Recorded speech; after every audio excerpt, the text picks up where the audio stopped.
I'll show you the book. Audit of financial items of financial statement. Okay.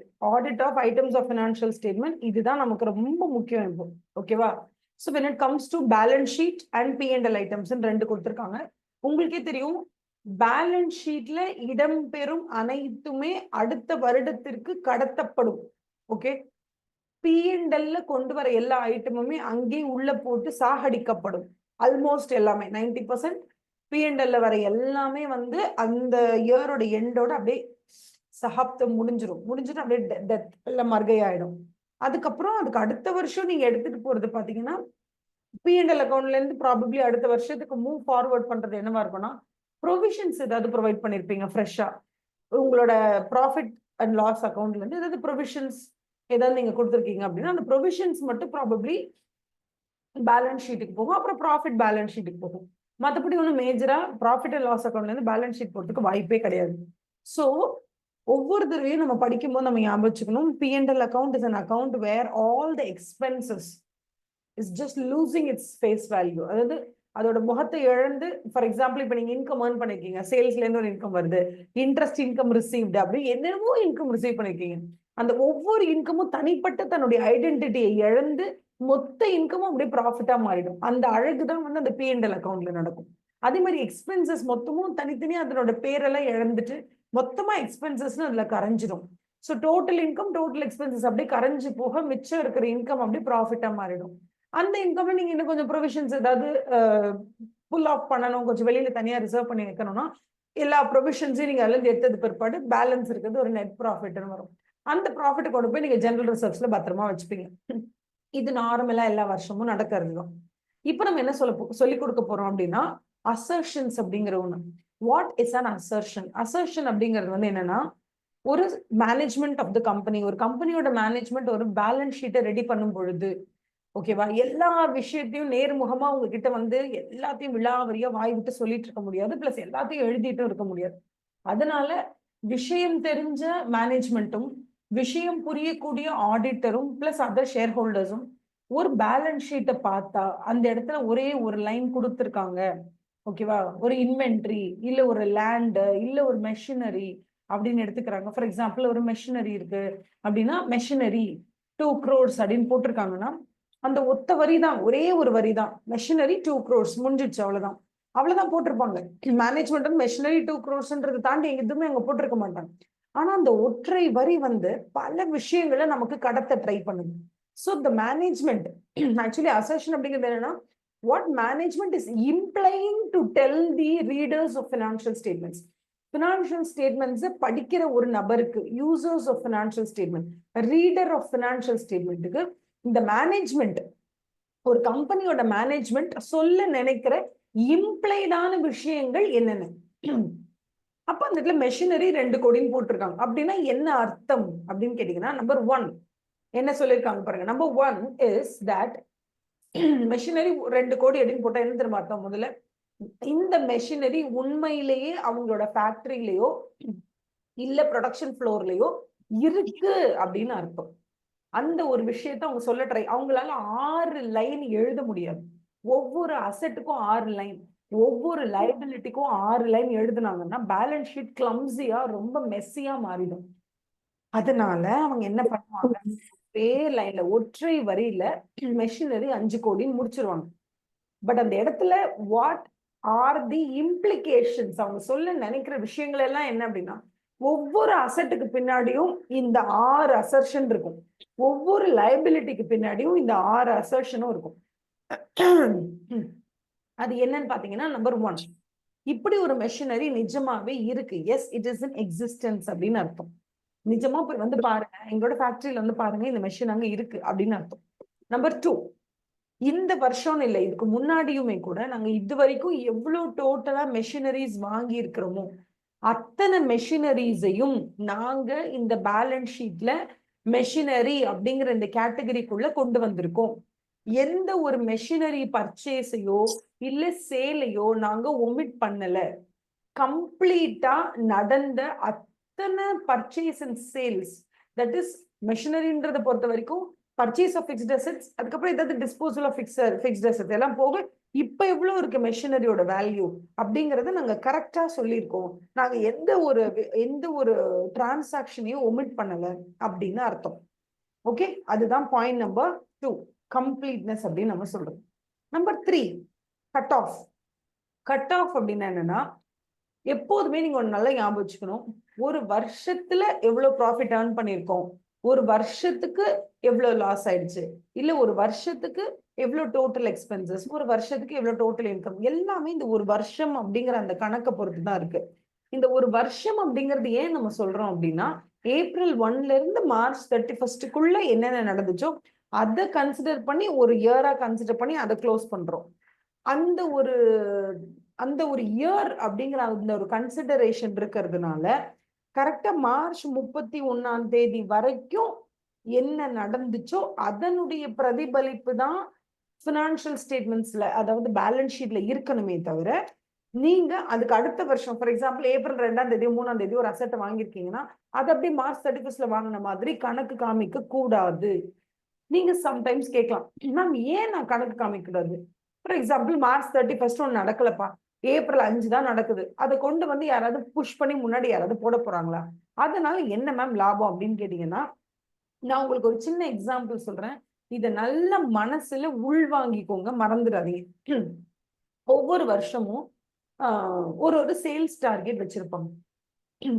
Imagine நீங்க வந்து ஒரு car showroom வச்சிருக்கீங்க. So உங்களுக்கு வந்து ஹைரார்கி, உங்களோட ஹையர் அத்தாரிட்டி கிட்ட இருந்து வரக்கூடிய டார்கெட் என்ன அப்படின்னா, ஒரு வருஷத்துக்கு 10,000 கார் சேல் பண்ணணும் நீங்க உங்க ஷோரூம்ல. இதுதான் உங்களுக்கு கொடுத்திருக்கிற டார்கெட். நீங்க வந்து ஃபார் எக்ஸாம்பிள் ஒரு 12,000 கார் நீங்க வைக்கணும், விச் மீன்ஸ் மந்த்லி ஒரு 1000 கார் நீங்க சேல் பண்ணித்தான் ஆகணும். மந்த்லி 1000 காரை நீங்க சேல் பண்ணணும், வருஷத்துக்கு 12,000 கார் சேல் பண்ணணும். இது உங்களோட target, fixed by the hierarchy. இதெல்லாம் ஃபைன். இப்போ நீங்க தான் அந்த ஷோரூமோட ஆண்டர்பிரனர், அந்த இடத்துல நீங்க தான் manager, what ever you are responsible. April மாசத்துல ஆரம்பிச்சு மார்ச் மாசம் எண்ட் வரைக்கும் எவ்ரி மந்த் 1000 கார் சேல நீங்க ரீச் பண்ணணும். ஒவ்வொரு மாசமும் நீங்க 1000 கார் சேல டச் பண்ணும் போதெல்லாம் உங்களுக்கு ஒரு இன்சென்டிவ் வரும். அதே மாதிரி வருஷம் ஃபுல்லா 12 மாசமும் கண்டினியூஸா அந்த 1000 கார் அப்படிங்கறத சேல் பண்ணும் போது 12,000 கார் சேல்ஸ் டோட்டலா நடந்து முடியும் போது டெஃபினட்டா உங்களுக்கு வந்து you get a big promotion or hike, ஏதோ ஒன்று கிடைக்குது. இப்போ imagine you have a situation where ஏப்ரல்ல இருந்து மார்ச் வரைக்கும் ஒவ்வொரு மாசமும் நீங்க கஷ்டப்பட்டு பிப்ரவரி மாசம் வரைக்கும் எப்படியும் 1000 காரோட சேல அச்சீவ் பண்ணிட்டீங்க. இப்போ யூ ஆர் இன் மார்ச் மந்த்ல நீங்க you have sold only 935 or 40 cars தான் இப்போ வரைக்கும் நீங்க சேல் பண்ணிருக்கீங்க. கிட்டத்தட்ட மார்ச் 20 ஆயிடுச்சு, 25 ஆயிடுச்சு. இன்னும் 5 நாள்ல உங்களால கண்டிப்பா எக்ஸ்ட்ரா அந்த 50-60 காரை விற்கவே முடியாது, அவ்வளவு கஷ்டமா இருக்கு. அப்ப நீங்க என்ன பண்றீங்க அப்படின்னா, ஏப்ரல் மந்த் நான் வந்து வாங்கிக்கிறேன் அப்படின்னு நிறைய கஸ்டமர் சொல்லிட்டு போயிருப்பாங்க. புக் பண்ணிக்க போறேன், April 7th நான் வந்து புக் பண்ணிக்கிறேன், April 3rd வந்து நான் புக் பண்ணிக்கிறேன் நிறைய கஸ்டமர் சொல்லியிருப்பாங்க. அந்த மாதிரி ஒரு 40 to 50 கஸ்டமர்ஸை கூப்பிட்டு, சார் நீங்க ஏப்ரல் மந்த் வாங்குறதை விட மார்ச் மந்தே நீங்க இந்த காரை புக் பண்ணிட்டீங்க அப்படின்னு சொன்னா உங்களுக்கு இந்த ஆஃபர் இருக்கு, அந்த டிஸ்கவுண்ட் இருக்குன்னு ஏதாவது ஒண்ணு சொல்லி ஏப்ரல் 7ல இல்ல 10ல 4 நடக்க வேண்டிய ஆர்கானிக்கா நார்மலா விட்டிருந்தா இந்த சேல்ஸ் எல்லாம் ஏப்ரல் தான் நடந்திருக்கும்.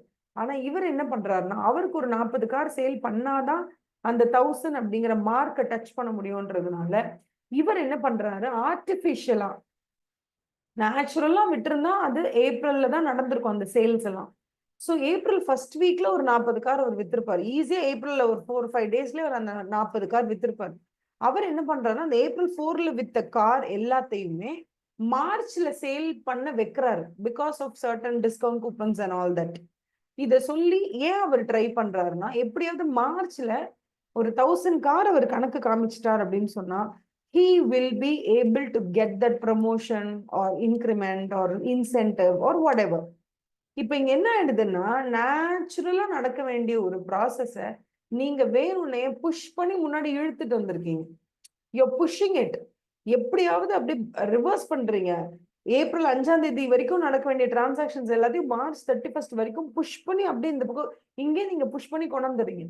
இப்ப நீங்க புஷ் பண்ணும்போது என்ன ஆகுதுன்னா, ஒரு ஒரு ஷோரூம்ல இருக்கக்கூடிய ஒரு மேனேஜர் அவருடைய பர்சனல் பெனிஃபிட்காக ஏப்ரல் மந்த் நடக்கவிருந்த எல்லாத்தையும் மார்ச் மந்த் மாத்திருக்காரு.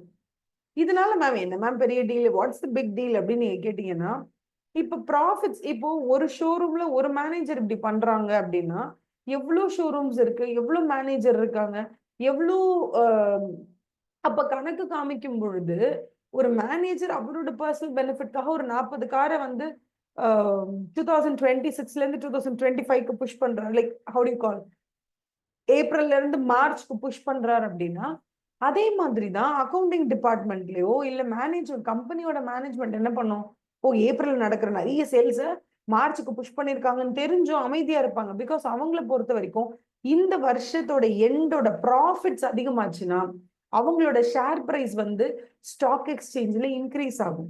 ஸோ அது மூலியமா உங்களுக்கு இன்னும் கொஞ்சம் அதிகமான பாப்புலாரிட்டியோ இல்லை it's going to be a great deal for them, share price increase அப்படிங்கிறது.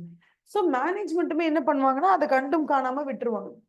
மேம் அவங்க தான் மேனேஜ்மெண்ட்டுக்கும் பிரச்சனை இல்லை, ஷோரூம்ல இருக்கக்கூடிய அந்த ரெஸ்பான்சிபிள் பர்சன் அவருக்கும் பெரிய மேட்டர் இல்லை, what is a big deal ma'am, இதை அப்படியே விட்டுறலாமே அப்படின்னு நீங்க கேட்டீங்கன்னா, அப்புறம் என்ன டேஷ்க்கு நம்ம ஏப்ரல் டு மார்ச்னு ஒன்று வைக்கிறோம். ஏன் வைக்கிறோம்? ஏன்னா அந்த வருஷத்துல அந்த 12 மாசத்தோட கெப்பாசிட்டி என்னன்னு பாக்குறதுக்காக தான் நம்ம வைக்கிறோம். இப்ப நீங்க என்ன பண்றீங்கன்னா அந்த 12 மாசம் ஆக்காம அது வந்து ஏப்ரல்ல இருந்து புஷ் பண்றீங்க. இந்த பக்கம் புஷ் பண்றதுனால என்ன ஆகும்னா அடுத்த வருஷத்தினுடைய ப்ராஃபிட்ஸ் பாதிக்கப்படும். இப்ப என்ன ஆயிடும், இந்த வருஷத்தோட எண்ட்ல என்னமோ ஒரு விண்டோ ட்ரெஸ்ஸிங் பண்ணி என்னமோ ஒண்ணு பண்ணி இந்த வருஷத்தோட எண்ட்ல ப்ராஃபிட்டை நீங்க அப்படியே ஹைக் ஆக்கி காமிக்கிறீங்க. அப்ப ஏப்ரலோட பர்ஃபார்மன்ஸ் என்ன அப்படின்னு நம்ம மெஷர் பண்ணும்போது எல்லா வருஷமும் ஏப்ரலோட பர்ஃபார்மன்ஸ் மட்டும் ரொம்ப மட்டமா இருக்கும். ஏன்னா நீங்க ஏப்ரலோட ஃபுட்டை திருடி மார்ச் கொடுத்துருக்கீங்க. இது கரெக்டான அப்ரோச் கிடையாதுன்றதுனால நாம ஆடிட் பண்ண போகும் பொழுது மார்ச் 31ஆம் தேதி வரைக்கும் என்ன நடந்திருக்கோ அது மட்டும்தான் நமக்கு ரெக்கார்ட் ஆகணும் பேலன்ஸ் ஷீட்ல. அதை தாண்டி இருக்கிற எல்லாம் அடுத்த வருஷத்தோட அக்கவுண்டிங்க்கு போயிடணும். இதை சரி பார்க்கறது ஒரு ஆடிட்டரோட வேலை. அதனாலதான் கட் ஆஃப் டேட் அப்படின்னு ஒண்ணு இருக்கு. March 31st is the cut off date. அந்த டேட்டுக்கு முன்னாடி நடக்கிறது இந்த வருஷத்துல வரணும். அந்த டேட்டை தாண்டி போன எதுவுமே நம்மளோட புக்ஸ் ஆஃப் அக்கவுண்ட்ஸ்குள்ள வரக்கூடாது. அது இந்த வருஷத்தோட எண்டுக்குள்ள வரக்கூடாது. ஸோ அதையும் விச் மீன்ஸ் இப்போ மெஷினரி 5 கோடின்னு சொல்றாங்கன்னா என்ன அர்த்தம்னா மார்ச் 31க்கு முன்னாடி on the date of March 31st evening புக்ஸை க்ளோஸ் பண்ணும்போது எங்க கிட்ட மெஷினரி 5 கோடி. ப்ராபப்ளி ஏப்ரல் 1ஆம் தேதி கூட ஜப்பான்ல இருந்து நீங்க வந்து ஒரு மெஷினரியை இம்போர்ட் பண்ணிருக்கலாம். அந்த மெஷினரியை நீங்க ஆர்டர் பண்ணது ஏப்ரல் 1ஆ இருக்கலாம். ஏப்ரல் 10 ஜப்பான்ல இருந்து அந்த இண்டஸ்ட்ரியல் மெஷின் உங்களை வந்து ரீச் பண்ணிருக்கலாம். அந்த மெஷின் இப்ப கூட ஃபேக்டரியில ரன் ஆயிட்டு இருக்கலாம். பட் அந்த ஆர்டர் பண்ண டேட் ஏப்ரல் 1, ஆர்டர் வந்த டேட்டு ஏப்ரல் 10th டெலிவரி வந்திருக்குன்னா கூட அந்த ஆர்டர் டேட் ஏப்ரல் 1ங்கிறத மார்ச் 31 போடுவோமே. ஏன் நம்ம பர்ச்சேஸ் வந்து மெஷினரி 5ங்கிறது 6 கோடியே காமிப்போமே. அப்படின்னு நீங்க பண்ணீங்கன்னா அது it's not just an error, it is called as a misstatement. உள்ளது உள்ளபடி காமிக்காம you are misstating the fact, you are misstating the transactions and ஈவென்ட்ஸ்ங்கிற கணக்காயிடும். So you should not do that. So machinery 5 கோடினா என்ன அர்த்தம்? நம்பர் 1 மெஷினரி இஸ் எக்ஸிஸ்டிங் அப்படின்னு அர்த்தம். நம்பர் 2 கம்ப்ளீட்டா எல்லா டிரான்சாக்ஷனையும் நாங்க கணக்குல கொண்டு வந்திருக்கோம், தெர் இஸ் நோ ஒமிஷன் அர்த்தம்.